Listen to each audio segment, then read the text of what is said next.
அனைவரும் வியந்து இறைவனைப் போற்றினர்.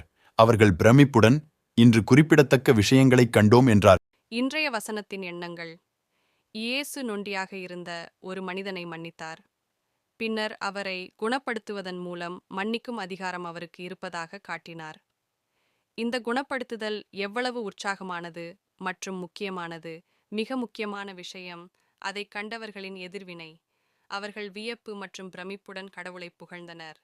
இயேசு கடவுளின் பிரசன்னமாக ஊழியம் செய்ய வந்தார் என்பதை அவர்கள் உணர்ந்தார்கள். இயேசு யார் என்பதையும், அவர் நமக்காக என்ன செய்தார், தொடர்ந்து செய்யப் போகிறார் என்பதையும் நாம் புரிந்து கொண்டால், இன்றும் நாம் அதையே செய்ய வேண்டும். வியப்புடனும் பிரமிப்புடனும் நம் புகழைச் சமர்ப்பிக்க வேண்டும். என் பிரார்த்தனை. சர்வ வல்லமையுள்ள கடவுளும் பரலோகத் தகப்பனுமே, நான் உமது பெயரை மகிமைப்படுத்துகிறேன்.